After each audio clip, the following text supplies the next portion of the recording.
नमस्कार दोस्तों, मैं प्रशांत आप सबका स्वागत करता हूं। दोस्तों, यूपी पीसीएस प्रिलिमिनरी एग्जामिनेशन 2020 के लिए जो 75 दिन का हम क्रैश कोर्स चला रहे हैं उसकी शुरुआत जैसा कि आप जानते हैं हमने किया है भारतीय राज्य व्यवस्था से। तो भारतीय राज्य व्यवस्था का ये 7वां लेक्चर है। तो अभी तक कुल 6 लेक्चर भारतीय राज्य व्यवस्था से कंडक्ट हो चुके हैं जो कि इस चैनल पे अपलोड कर दिए गए हैं। तो अभी तक अगर आपने उन्हें नहीं देखा है तो आप इस चैनल पर जा कर के उन लेक्चर्स को देख लीजिए।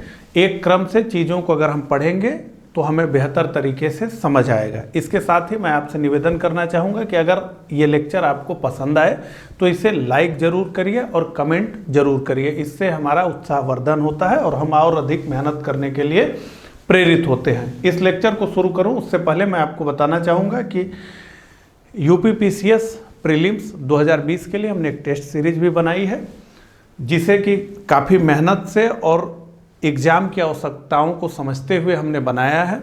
ये जो टेस्ट सीरीज है ये आपके लिए काफ़ी हेल्पफुल होगी। तो अगर आपको इस टेस्ट सीरीज को ज्वाइन करना हो तो ज्वाइन पीसीएस 2020 लिखकर आप 9569194453 और 9506742546 पर हमें जो है व्हाट्सएप मैसेज कर सकते हैं।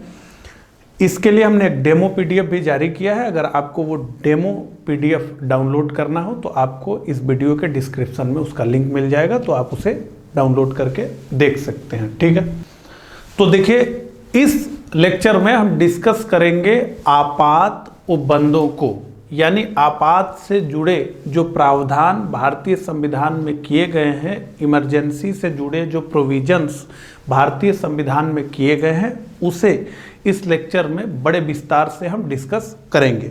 तो सबसे पहले तो हम ये समझना चाहेंगे कि आपात होता क्या है। तो देखिए, ऐसी स्थिति जो असाधारण हो, अचानक से पैदा हो जाए, जिसमें संविधान की जो सामान्य व्यवस्थाएं हैं उन्हें संचालित कर पाना संभव न हो, जैसे कि युद्ध, बाह्य आक्रमण, सशस्त्र विद्रोह आदि आदि।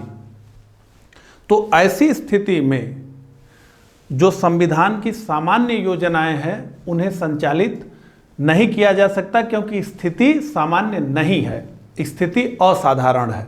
तो साधारण जो व्यवस्थाएं की गई हैं उसके आधार पर जो है उन सब चीज़ों को नहीं चलाया जा सकता। अब यहाँ पर भारतीय संविधान निर्माताओं ने इन सब स्थितियों पर विचार किया और इस नाते से ये आपात उपबंध भारतीय संविधान में डाला गया, इमरजेंसी का प्रोविजन डाला गया।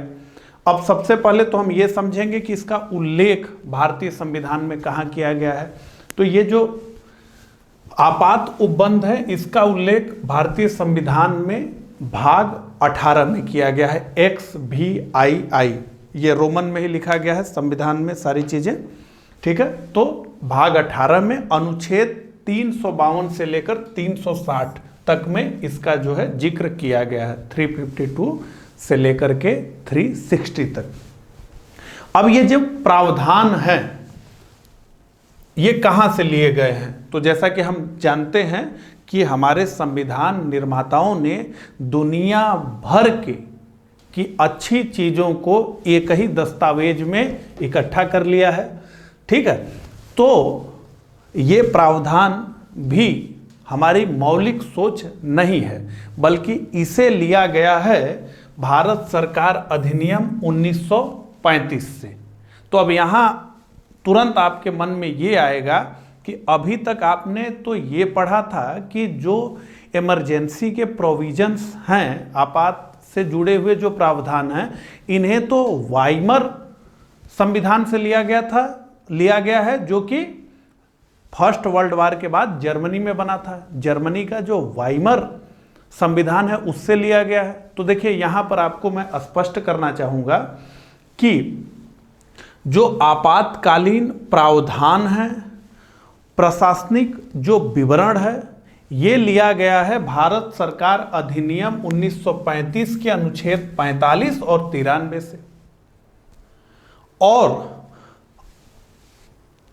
आपातकाल के दौरान मूल अधिकारों का जो स्थगन होता है ये प्रावधान लिया गया है जर्मनी के वाइमर संविधान से।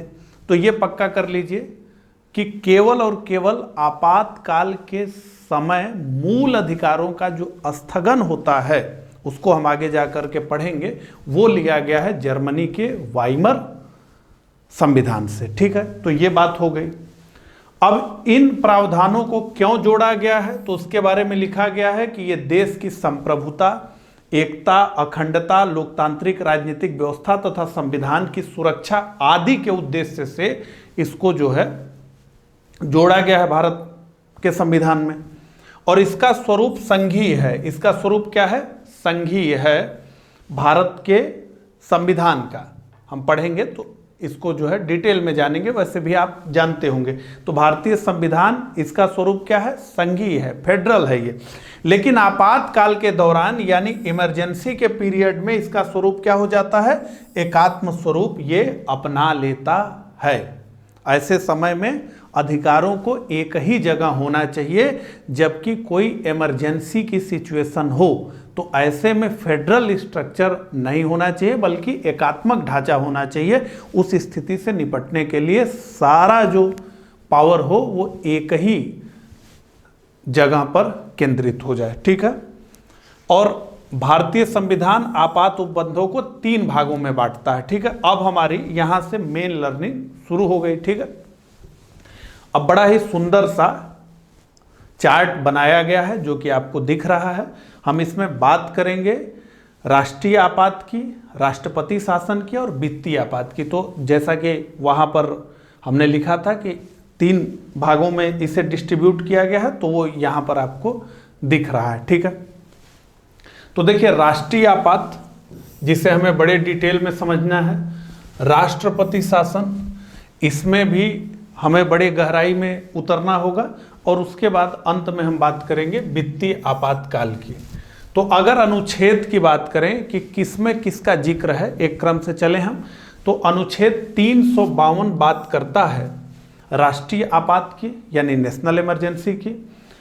356 बात करता है राष्ट्रपति शासन की। और 360 जो अनुच्छेद है वो बात करता है वित्तीय आपातकाल की।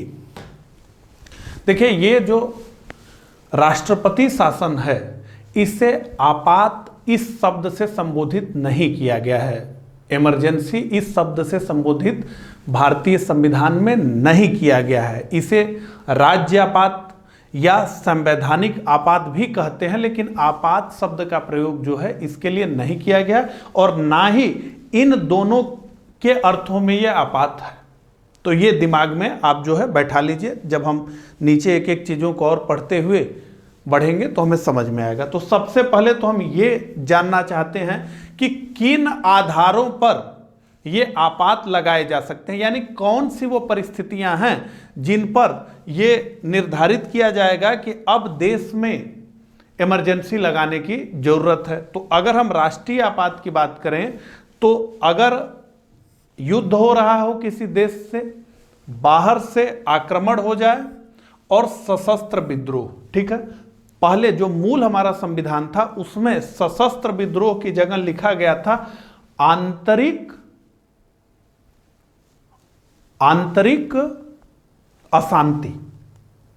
अब आंतरिक अशांति को बदल करके क्या कर दिया गया है, यहां हम देखेंगे तो बहुत सारी चीजें बदली गई हैं, वो उस पर भी हम आएंगे। तो आंतरिक अशांति मूल संविधान में लिखा था, लेकिन 44वें संविधान संशोधन 1978 द्वारा आंतरिक अशांति को हटा करके सशस्त्र विद्रोह कर दिया गया। तो 3 परिस्थितियां हैं, 3 कंडीशंस हैं जबकि देश में नेशनल इमरजेंसी लागू की जा सकती है। पहला युद्ध, दूसरा बाह्य आक्रमण और तीसरा सशस्त्र विद्रोह। अब इसी प्रकार से हम देखें कि राष्ट्रपति शासन लगाने के लिए क्या परिस्थितियां होनी चाहिए। राज्यों में जो राष्ट्रपति शासन लगता है, तो राज्यों में संवैधानिक तंत्र की विफलता, राज्यों में संवैधानिक तंत्र की विफलता। अब इसमें मैं बड़े विस्तार में जाऊंगा, जब इसकी मैं बात करूंगा, इसमें बहुत सारी चीजें समझने के लिए हैं। अभी बस इतना आप समझें कि राज्यों में संवैधानिक तंत्र की विफलता। और ये वित्तीय आपात कब जो है घोषित किया जाता है, तो ये तब जब वित्तीय स्थायित्व अथवा साख का संकट हो, तो फिनेंशियल स्टेबिलिटी और जो है क्रेडिट पर संकट हो, तब इसे घोषित किया जाता है वित्तीय आपात को। अब इतनी बात हमने कर ली, किस आर्टिकल में लिखा गया है ये बात कर लिया, और किन परिस्थितियों में इसे घोषित किया जाता है ये हमने कर लिया, देख लिया। अब बात करते हैं कि अवधि क्या है इनकी, ठीक है। तो देखिए, जो राष्ट्रीय आपात है इसी पर आपको फोकस भी रहना है। जो राष्ट्रीय आपात है ये 30 दिन इसकी अवधि होती है, तो इसकी वैलिडिटी 30 दिन होती है, यानी 1 महीने होती है। पहले क्या था, मूल संविधान में 2 महीने था, लेकिन 44वें संविधान संशोधन 1978 द्वारा इसे क्या कर दिया गया, 1 वर्ष 1 महीने कर दिया गया, 2 महीने के जगह पर। तो 30 दिन और 1 माह इसकी वैलिडिटी होती है। तो जैसे ही राष्ट्रपति उद्घोषणा करते हैं कि देश में नेशनल इमरजेंसी लागू कर दी गई, यहां पर एक बात मैं आपको और बताना चाहूंगा कि राष्ट्रपति ऐसी कोई घोषणा यानी नेशनल इमरजेंसी की घोषणा तभी कर सकते हैं जब उन्हें केंद्रीय मंत्रिमंडल द्वारा लिखित सूचना प्राप्त हो। लिखित में केंद्रीय मंत्रिमंडल लिख के दे कि आप नेशनल इमरजेंसी घोषित करिए, तभी वो कर सकते हैं, ठीक है। अपने मन से नहीं कर सकते, और न ही प्रधानमंत्री के कहने पर कर सकते हैं, और न ही मंत्रिमंडल के मौखिक कहने पर, टेलीफोन करने पर नहीं कर सकते हैं। वो लिखित में उनको चाहिए तभी कर सकते हैं, ठीक है। तो जैसे ही वो घोषणा करते हैं, प्रोक्लेमेशन जिसे हम कहते हैं, इमरजेंसी की घोषणा करते हैं, वैसे ही इसकी वैलिडिटी हो जाती है 30 दिन 1 महीने। अब 30 दिन 1 महीने वैलिडिटी तो इसकी हो गई। इसी बात को हम दूसरे तरीके से समझते हैं कि इमरजेंसी के प्रोक्लेमेशन के बाद 30 दिन के अंदर जो उद्घोषणा है उसे संसद के दोनों सदनों यानी लोकसभा और राज्यसभा से पृथक पृथक विशेष बहुमत से पारित होना चाहिए। अगर मान लीजिए कि लोकसभा विघटित हो, लोकसभा का विघटन हो गया हो, तो ऐसी स्थिति में क्या, तो ऐसी स्थिति में ये कि पहले तो राज्यसभा से पारित हो ही जाए। राज्यसभा हम जानते हैं कि अस्थायी निकाय है, उसका विघटन नहीं होता है, तो राज्यसभा से तो वो पारित ही हो जाए। जो उद्घोषणा है राष्ट्रपति की नेशनल इमरजेंसी लगाने के लिए, वो राज्यसभा से तो पास ही हो जाए। और उसके बाद जब नई लोकसभा आए तो उसकी प्रथम बैठक से 30 दिन के अंदर वो पारित हो जाए। तो अगर दोनों सदनों से पृथक पृथक विशेष बहुमत से ये पारित हो जाए राष्ट्रपति की उद्घोषणा जो नेशनल इमरजेंसी के संबंध में है, तो इसकी वैलिडिटी कितनी हो जाएगी, 6 महीने। तो ये 6 महीने रहेगा। लिखा गया है दोनों सदनों के अनुमोदन, यानी उन सदन ने जो है विशेष बहुमत से पारित कर दिया कि हाँ, राष्ट्रपति की ने जो उद्घोषणा की है ये ठीक है, इसे हम पास करते हैं। तो दोनों सदनों के अनुमोदन से 6 माह, इसी प्रकार से अनिश्चित काल तक, तो 6 महीने इसकी वैलिडिटी हो जाती है। दोनों सदन इसे पास कर दें तो 6 महीने की इसकी वैलिडिटी हो जाती है। अब मान लीजिए कि आगे बढ़ाना है, नेशनल इमरजेंसी को आगे बढ़ाना है, तो यही सेम जो प्रक्रिया की गई है, यही प्रक्रिया लगातार करते जाइए हर 6 महीने पर। तो हर 6 महीने पे संसद के दोनों सदनों का अनुमोदन लीजिए, वहां पर इस प्रस्ताव को पास कराइए और 6-6 माह तक बढ़ाते जाइए। तो अब यह प्रश्न है कि ये 6-6 महीने हम बढ़ाते जाएंगे तो कब तक बढ़ा सकते हैं, क्या इसका कोई एक निश्चित आधार है? तो इसका कोई निश्चित आधार नहीं है। अगर ये प्रक्रिया आप फॉलो कर रहे हैं तो आप अनिश्चित काल के लिए इसको बढ़ा सकते हैं। कहीं कुछ नहीं लिखा है 2, 4, 5 वर्ष, 10 वर्ष, 20 वर्ष, कहीं कुछ नहीं लिखा गया। बस ये लिखा गया है कि अनिश्चित काल के लिए आप बढ़ा सकते हैं। तो ये समझ में आ गया कि इसकी जैसे ही राष्ट्रपति ने उद्घोषणा की उसकी वैलिडिटी कितनी है, 1 महीने है। 1 महीने के अंदर उसे संसद के दोनों सदनों से पृथक पृथक पास होना अनिवार्य है। अगर लोकसभा विघटित हो तो राज्यसभा से तो वो 30 दिन के अंदर पारित हो ही जाए, और जैसे ही नई लोकसभा आए उसकी प्रथम बैठक के 30 दिन के अंदर उसे पास होना होगा। अगर मान लीजिए ये दोनों सदनों का अनुमोदन इसको नहीं मिलता है, तब क्या होगा? तब ये 30 दिन में समाप्त हो जाएगी। अगर दोनों सदनों ने इसे अपना अनुमोदन नहीं दिया तो क्या होगा? ये 30 दिन में समाप्त हो जाएगी। अब यहां दोनों सदनों से एक तात्पर्य जो मैंने आपको बताया कि अगर लोकसभा विघटित है तो उसकी नई लोकसभा की प्रथम बैठक से 30 दिन। ठीक है, ये सीधे सीधे एग्जाम में पूछा जाता है और इसलिए एक एक बातें क्लियर करके मैंने आपको बताया। तो 6 माह रहेगा अगर दोनों सदन इस पर अपनी मुहर लगा दें, और ऐसे ही लगातार 6-6 महीने पर वो इसे पारित करते जाएं। और बहुमत की क्या जरूरत है? विशेष बहुमत की जरूरत है। तो बहुमत कितने प्रकार का होता है, मेजॉरिटी कितने प्रकार की होती है, ये पिछले ही लेक्चर में मैंने आपको पढ़ाया था, और वो इसीलिए पहले मैंने पढ़ाया था ताकि जब बार बार ये बात होगी पॉलिटी पढ़ते समय, विशेष बहुमत, साधारण बहुमत, तो आपको पता होना चाहिए कि विशेष बहुमत क्या है, साधारण बहुमत क्या है। अगर आपको नहीं पता है तो जा करके लेक्चर आप देखें ताकि आपकी ये क्लियरिटी हो जाए। तो इसे कहते हैं कि कुल जो सदन की सदस्य संख्या है उसका बहुमत, उसका मेजॉरिटी, और उपस्थित और मतदान करने वाले सदस्यों का बहुमत, यानी 2/3। ठीक है, उपस्थित और मतदान करने वालों का 2/3 बहुमत, सॉरी 2/3। ठीक है, 2/3 बहुमत। तो ये पूरा आप पिछले लेक्चर में जाएंगे तो ये पूरा है जिसमें कि हमने संविधान संशोधन की बात की है, उस लेक्चर में आप जाएंगे तो ये सब मैंने समझाया है। ठीक है, तो विशेष बहुमत से होना चाहिए। तो आप क्या जाने? आपने ये जाना कि किस अनुच्छेद में इसका जिक्र है, किन परिस्थितियों में इसे लागू किया जा सकता है, इसकी वैलिडिटी कितनी होगी और ये कब तक जारी रह सकता है। इसके अलावा आपने जाना कि ये जो अनुमोदन हमने लिखा है ये किस बहुमत से होना चाहिए, तो ये विशेष बहुमत से होना चाहिए। ठीक है, अब इसमें मूलाधिकारों की बात करें कि मूल अधिकारों पर क्या प्रभाव पड़ता है। अगर ये होता है तो मूल अधिकारों पर क्या प्रभाव पड़ता है, तो इसमें जो है अनुच्छेद 20-21 को छोड़ करके जो मूल अधिकार हैं वो निलंबित हो जाते हैं। ठीक है, लेकिन इसमें भी एक बात यह है कि अगर सशस्त्र विद्रोह के आधार पर नेशनल इमरजेंसी घोषित की गई है तो अनुच्छेद 19 प्रवर्तन में रहेगा, तब अनुच्छेद 19 प्रवर्तन में रहेगा। अनुच्छेद 19 कब जाएगा? अगर युद्ध और बाह्य आक्रमण के आधार पर इमरजेंसी घोषित की गई है तभी अनुच्छेद 19 जाएगा, नहीं अनुच्छेद 19 रहेगा। ठीक है, तो यह भी बात इसके साथ ही आपको समझ लेना है। तो राष्ट्रपति शासन अगर लागू होता है तो मूलाधिकारों पर उसका क्या प्रभाव पड़ता है? नील, कुछ नहीं होता। वित्तीय आपात में मूल अधिकारों पर क्या होता है? कोई प्रभाव नहीं पड़ता है। तो ये इतने पैरामीटर्स पर हमने राष्ट्रीय आपात की बात कर ली। अब आगे भी इस पर हम बात करेंगे। अब हम आ जाते हैं राष्ट्रपति शासन की बात करते हैं। तो इसका उल्लेख किया गया है अनुच्छेद 356 में, और परिस्थिति बताई गई है कि राज्यों में जब संवैधानिक तंत्र विफल हो जाए तब इसकी घोषणा राष्ट्रपति कर सकते हैं।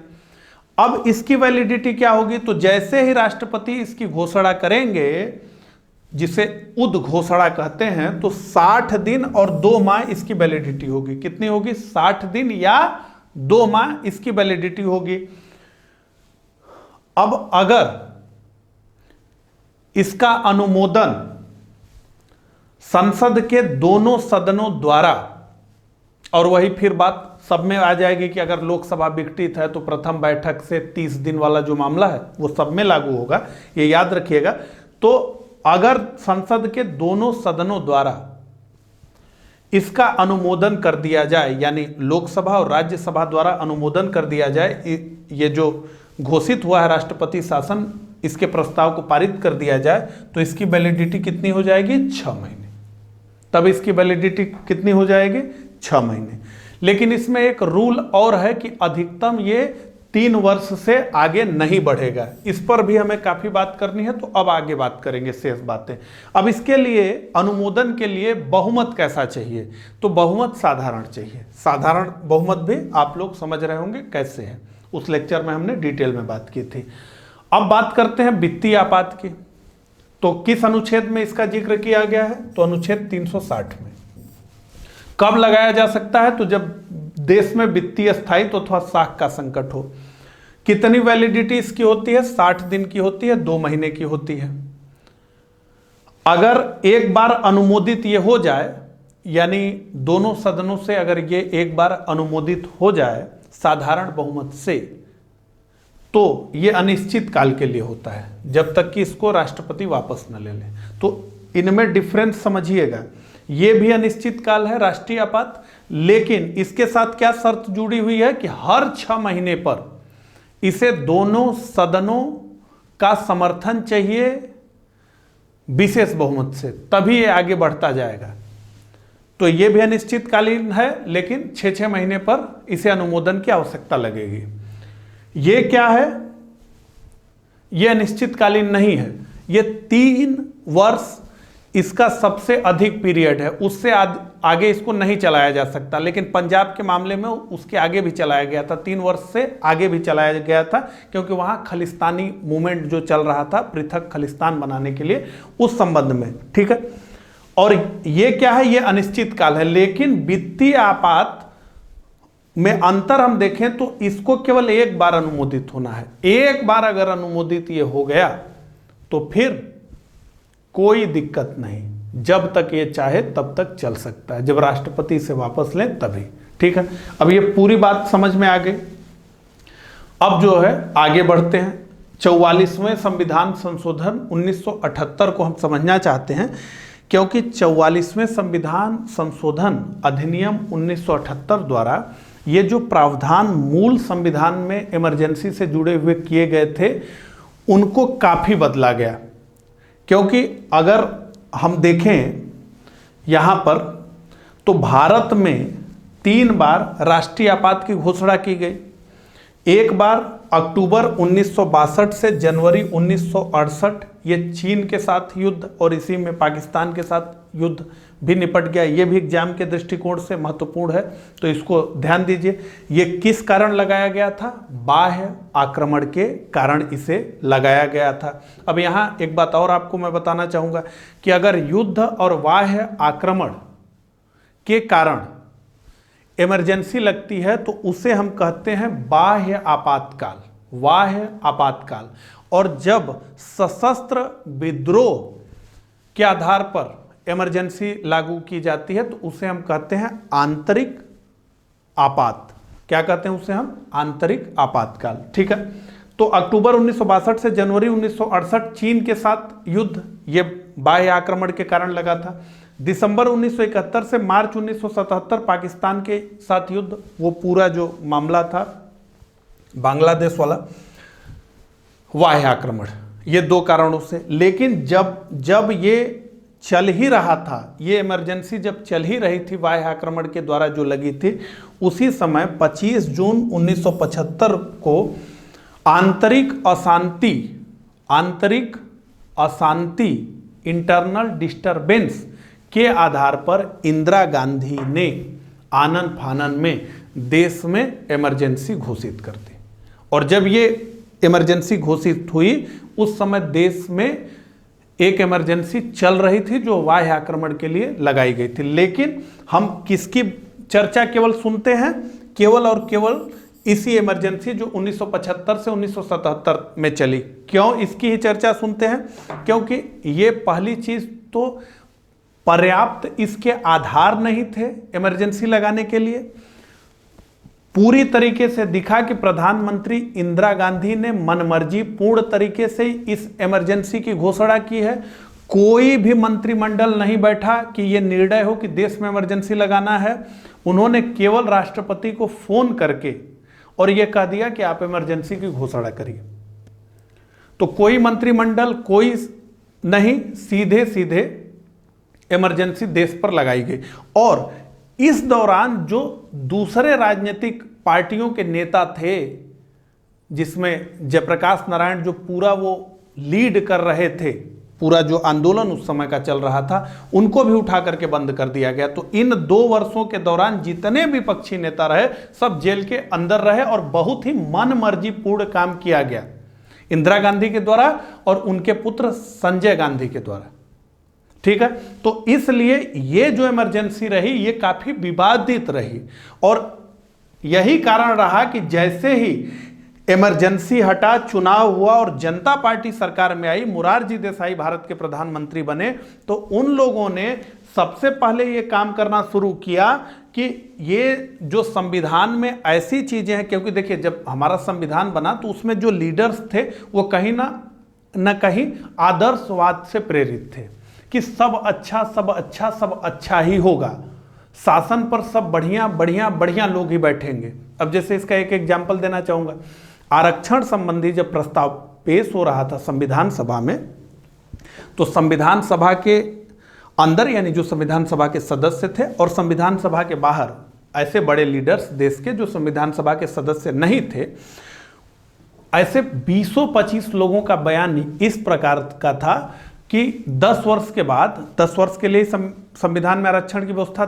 की गई थी, 10 वर्ष के लिए बढ़ाया जाता है, तो 20-25 लीडर ये बोल रहे थे कि जिनको ये आरक्षण दिया जा रहा है वो 10 वर्ष बाद आएंगे और हमारे मुंह पर इस संविधान को मारेंगे और कहेंगे कि ये लो, ये बैसाखी तुम्हारी हमें नहीं चाहिए, ये तुम्हारी कृपा हमें नहीं चाहिए। ऐसे करके कई शब्द कई लोगों ने यूज किया। कुल मिला के उसका अर्थ ये था कि जिन लोगों को आरक्षण दिया गया है वो खुद ही आएंगे और आरक्षण हमारे मुंह पर मार देंगे कि हमको तुम्हारी ये भीख नहीं चाहिए, हम भी तुम्हारे प्रकार से समान हैं और हम भी तुम्हारे बराबर खड़े होकर के दिखा सकते हैं बिना आरक्षण के। ऐसी बातें कही गई।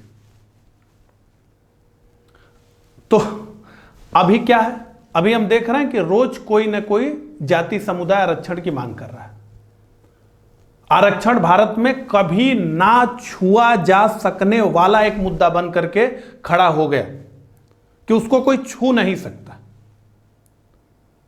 मतलब बेहतरी के लिए ही किसी भी प्रकार से उसको आप छू नहीं सकते।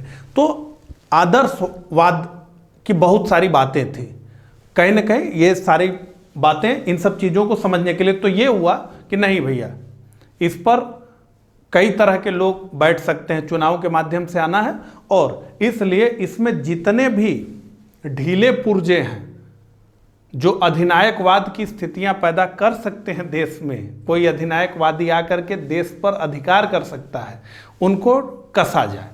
तो पहले क्या किया गया कि आंतरिक अशांति को हटा दिया गया कि भैया आंतरिक अशांति, क्योंकि ये बहुत बड़ा शब्द है, इसका बहुत तरीके से अर्थ निकाला जा सकता है। तो आंतरिक अशांति का तो काम खत्म, क्या सशस्त्र विद्रोह, ठीक है, आर्म्ड रिवोल्यूशन अगर होगा तभी और तभी आप जो है कर सकते हैं।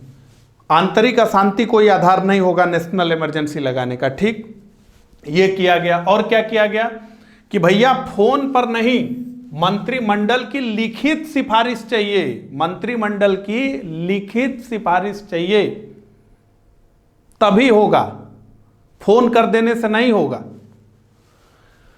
और क्या किया गया कि आपात की उद्घोषणा का संसद से अनुमोदन का जो समय था पहले 2 महीना, आप देखें, आप अगर यहां पर देखेंगे तो ये आपको भिन्न, देखिए चीजों को समझेंगे तब समझ में आती है चीजें। यहां देखेंगे 60 दिन, यहां देखेंगे 60 दिन, और यहां क्या है 30 दिन, यहां देखेंगे साधारण, यहां देखेंगे साधारण, और यहां क्या है विशेष बहुमत। तो पहले यह भी साधारण था, और जो प्रक्रिया इसमें थी वही प्रक्रिया इसमें भी थी, ये सब बदला गया है, ठीक है। तो क्या किया गया कि 2 माह से घटाकर 1 माह कर दिया गया। और क्या किया गया कि इसकी निरंतरता, हमने कहा ना कि कब तक चलेगा, तो यह हुआ कि 6-6 माह पर अनुमोदन कराते जाइए और जब तक चलाना है तब तक चलाइए राष्ट्रीय आपात को। अब इसको क्या कर दिया गया, पहले क्या था कि पहले यह था कि एक बार पास करो और अनिश्चित काल के लिए, एक बार जैसे ही दोनों सदनों से इसका अनुमोदन हुआ वैसे ही हो गया तो हो गया, अब राष्ट्रपति जब चाहेंगे तभी हटेगा, जैसे वित्तीय आपात में है। लेकिन ये 6-6 महीने की जो व्यवस्था आई, जिसको मैंने कई बार बताया, ये भी 44वें संविधान संशोधन 1978 के द्वारा आई। साधारण बहुमत पहले था, विशेष बहुमत कब आया? 44वें संविधान संशोधन से आया कि नहीं भैया साधारण बहुमत से नहीं होगा। ये बहुत बड़ी बात है और इसमें पूरा मूल अधिकार सस्पेंड कर रहे हैं आप लोग। ये छोटी चीज नहीं है नेशनल इमरजेंसी, विशेष बहुमत में करिए। तो विशेष बहुमत किया गया। इसके अलावा क्या किया गया कि अगर लोकसभा की कुल सदस्य संख्या के 10% सदस्य लोकसभा अध्यक्ष को, जबकि लोकसभा सत्र में हो, लोकसभा चल रही हो तब, और अगर लोकसभा नहीं चल रही हो तो राष्ट्रपति को इस संबंध में यानी नेशनल इमरजेंसी के संबंध में लिखित सूचना दें कि हम चर्चा करना चाहते हैं इस विषय पर, तो 14 दिन के अंदर चर्चा हेतु सदन की विशेष बैठक बुलाने का प्रावधान है। तो भले ही दोनों सदनों से विशेष बहुमत से इमरजेंसी का प्रस्ताव पारित हो गया हो, लेकिन कभी भी अगर लोकसभा के कुल सदस्य संख्या का 10% यानी कुल 54-55 सांसद एक लिखित प्रस्ताव दें कि हम इस पर चर्चा चाहते हैं, तो लोकसभा अध्यक्ष को दें अगर सत्र में लोकसभा हो तो, और नहीं सत्र में हो तो राष्ट्रपति को दें, तो 14 दिन के अंदर चर्चा हेतु सदन की विशेष बैठक बुलाने का प्रावधान कर दिया गया है कि नहीं बुलाना ही होगा, चर्चा तो इस पे होगी ही होगी, ठीक है। और वहीं पर वोटिंग भी हो सकती है। और क्या किया गया, यदि लोकसभा साधारण बहुमत से इसे वापस लेने का प्रस्ताव पारित कर दे तो राष्ट्रपति इसे लेने हेतु बाध्य हो जाएंगे, वापस लेने हेतु। तो लोकसभा, केवल लोकसभा की बात हो रही है, केवल लोकसभा अगर साधारण बहुमत से प्रस्ताव पारित कर दे कि नेशनल इमरजेंसी को वापस लेना है, तो राष्ट्रपति ये नहीं कहेंगे कि नहीं ये तो मेरा डिसीजन है और इस तरह की बात, उन्हें वापस लेना पड़ेगा। और क्या किया गया कि अनुच्छेद 20 और 21 किसी भी परिस्थिति में निलंबित नहीं होंगे। अनुच्छेद 20 और 21 किसी भी परिस्थिति में निलंबित नहीं होंगे। अपराधों के लिए दोष सिद्धि के संबंध में संरक्षण और प्राण और दैहिक स्वतंत्रता का अधिकार किसी भी परिस्थिति में छीना नहीं जा सकता है। यह 44वें संविधान संशोधन अधिनियम 1978 द्वारा किया गया, क्योंकि बिना कोई आधार बनाए इंदिरा गांधी ने देश के सभी विपक्षी नेताओं को जेल में डाल दिया था, ठीक है। तो अनुच्छेद 20 और 21 किसी भी परिस्थिति में निलंबित नहीं होंगे। पहले क्या था, सब निलंबित हो सकते हैं, सारे मूल अधिकार। और क्या किया गया, और एक बात, यह 44वां संविधान संशोधन जो अधिनियम 1976 में बना, ये इंदिरा गांधी के समय बना, इसमें एक प्रावधान यह किया गया कि ये जो राष्ट्रीय आपात है, नेशनल इमरजेंसी है, इसकी घोषणा संपूर्ण भारत में की जा सकती है या उसके किसी भाग के लिए की जा सकती है। तो ऐसा नहीं है कि अगर नेशनल इमरजेंसी घोषित की गई तो पूरे राष्ट्र के लिए ही होगी, बल्कि किसी राष्ट्र के एक भाग के लिए भी हो सकती है, ठीक है। मान लीजिए कि पाकिस्तान के तरफ से आक्रमण हो रहा है और उससे लगी हमारी सीमाएं उससे ज्यादा प्रभावित हो रही हैं, तो उतने ही क्षेत्र में नेशनल इमरजेंसी लागू की जा सकती है, ठीक है, पूरे राष्ट्र में नहीं। पहले क्या था, पूरे राष्ट्र में ही आपात लगेगा एक बार में ही, नेशनल इमरजेंसी, तभी तो कहा गया राष्ट्रीय आपात। लेकिन अब यह प्रावधान कर दिया गया 44वें संविधान संशोधन अधिनियम 1976 द्वारा कि पूरे भारत में भी लगा सकते हैं और भारत के किसी एक हिस्से में भी लगा सकते हैं। ये सारी चीजें क्लियर कर लीजिए, ठीक है, तभी ये सारी चीजें समझ में आपको आएंगी, ठीक है। अगर अच्छे से समझ में आया हो तो कमेंट करके मुझे अभी बताइए। अब बात करते हैं ये राष्ट्रीय आपात का प्रभाव क्या होता है, ठीक है। तो इफेक्ट क्या होता है नेशनल इमरजेंसी की, इसे समझना है। तो देखिए, केंद्र सरकार किसी भी विषयों पर राज्य सरकारों को निर्देश दे सकती है, अर्थात राज्य केंद्र के अधीन कार्य करते हैं, ठीक है। तो हमने बताया ना कि भारतीय संविधान का जो ढांचा है, भारतीय शासन का जो ढांचा है वो क्या है, संघीय है। लेकिन जैसे ही नेशनल इमरजेंसी लगती है वैसे ही क्या हो जाता है कि ये एकल स्वरूप अपना लेता है, यानी सारी शक्ति केंद्र में निहित हो जाती है। तो वही लिखा है, केंद्र सरकार किसी भी विषय पर राज्य सरकारों को निर्देश दे सकती है, अर्थात राज्य केंद्र के अधीन कार्य करते हैं, अर्थात राज्य केंद्र के अधीन कार्य करते हैं। यह संसद की विधायी शक्ति का भी विस्तार हो जाता है। तो ये जो लिखा गया है, राज्य सूची पर राज्य कानून बनाएगा, समवर्ती सूची पर दोनों कानून बनाएंगे, केंद्रीय सूची पर केंद्र कानून बनाएगा, वो सारी बातें डब्बे में बंद कर दी जाती हैं। इमरजेंसी के समय क्या होता है कि संसद की विधायी शक्ति का विस्तार हो जाता है और संसद राज्य सूची के किसी भी विषय पर कानून बना सकती है, साथ ही राष्ट्रपति राज्य सूची से जुड़े हुए किसी भी विषय पर अध्यादेश ला सकते हैं।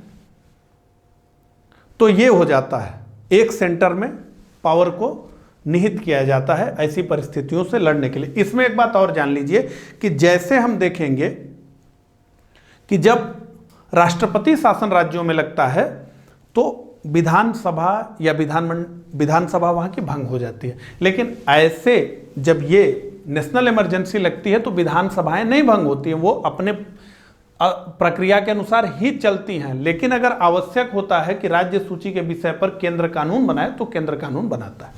अगला, राष्ट्रपति संघ और राज्यों के मध्य वित्तीय संसाधनों के आवंटन संबंधित प्रावधानों में परिवर्तन या उपांतरण यानी मॉडिफिकेशन का आदेश दे सकते हैं। और क्या होता है, भाग 3 द्वारा प्रदत्त सभी मूल अधिकार निलंबित हो जाते हैं सिवाय अनुच्छेद 20-21 के। भाग 3 द्वारा प्रदत्त सभी मौलिक अधिकार निलंबित हो जाते हैं सिवाय अनुच्छेद 20-21 के। इसमें भी अगर सशस्त्र विद्रोह हुआ के आधार पर नेशनल इमरजेंसी लगी है तो 19 भी नहीं जाएगा, 19 भी रहेगा, जैसा कि मैंने पहले बताया। अब भारत में राष्ट्रीय आपातकाल कब कब लगा वो हमने अभी बात कर ली। अब आगे बढ़ते हैं। तो अब देखिए, इससे जुड़े हुए कुछ अनुच्छेदों की बात हम करना चाहेंगे, ठीक है। तो हम बात करना चाहते हैं अनुच्छेद 358 यानी आपातकाल में अनुच्छेद 19 के उपबंधों का निलंबन। तो जैसे ही आपातकाल लगता है यानी देश में नेशनल इमरजेंसी घोषित होती है, वैसे ही अनुच्छेद 19 अपने आप क्या होता है, निलंबित हो जाता है, स्वतः निलंबित होता है। और जैसे ही इमरजेंसी को हटाया जाता है वैसे ही ये अपने आप जीवित होता है, ठीक है, वो तुरंत आ जाता है। ये प्रक्रिया है।